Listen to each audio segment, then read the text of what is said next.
North Korea's trash balloons fall near South's presidential office. Officers wearing protective gear collect the trash from the balloon presumably sent by North Korea on July 24, 2024. South Korea. Seoul, South Korea CNN. Trash-laden North Korean balloons were found on the grounds of South Korea's presidential office compound. Officials said Wednesday, the latest in the series of incidents that have raised tensions and rhetoric on the Korean peninsula. More than 3,000 North Korean balloons often filled with garbage such as cigarette butts, discarded batteries, and even manure have fallen in the south since May, according to South Korean officials who have responded by resuming loudspeaker broadcasts of propaganda and entertainment like K-pop songs along the demilitarized zone called DMZ.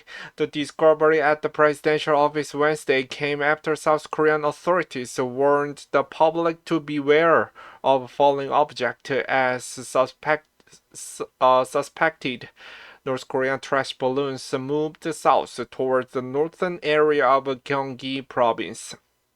While monitoring trash balloons sent by North Korea in cooperation with the Joint Chiefs of Staff today, we identified the trash that fell in the presidential office area in Yongsan, the Presidential Security Service said later in the statement. No harmful or contaminating substances were found from the analysis by the response team. The South Korean Joint Chief of Staff has advised the people not to touch fallen balloons and to report any found to authorities.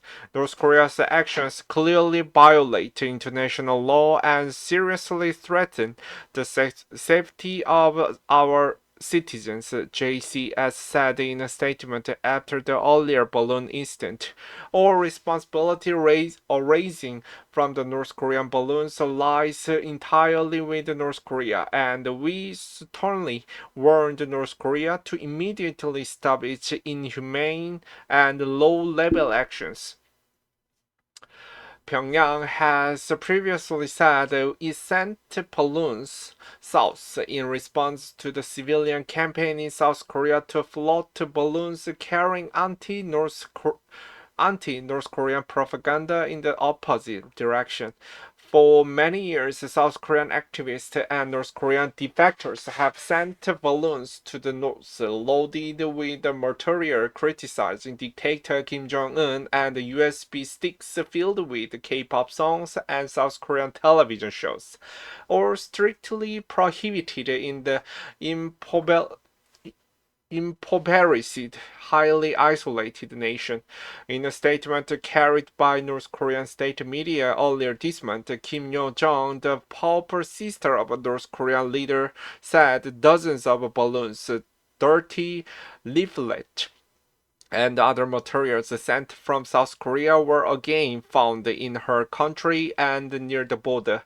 Despite the repeated North Korean warnings, the South Korean activists were not stopping this crude and dirty play, she said.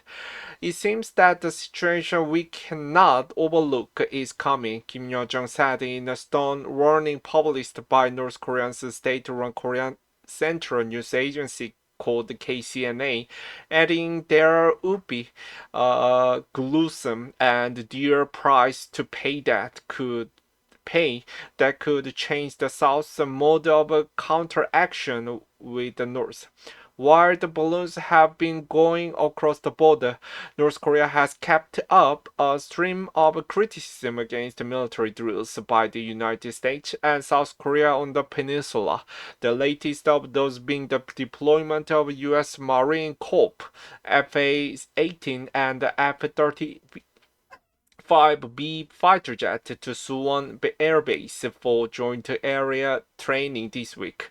The South Korean Defense Ministry said the U.S. planes will join with the South Korean F-15, F-16, and F-A-50 fighters in exercises that will end August 8. A U.S. Defense Department release said the Marine Corps jets were dispatched to enhance their standard of readiness and lethality with our South Korean allies and joint forces. But KCNA commentary claimed the joint maneuvers were the example of Washington running higher fever in each move to expand the overall structure of a confrontation against North Korea. The North and South Korea have been divided since 1953 when the armistice ended the Korean War 3 years after the North invaded the South, but the peace treaty has never been signed, so the two technically remain at war.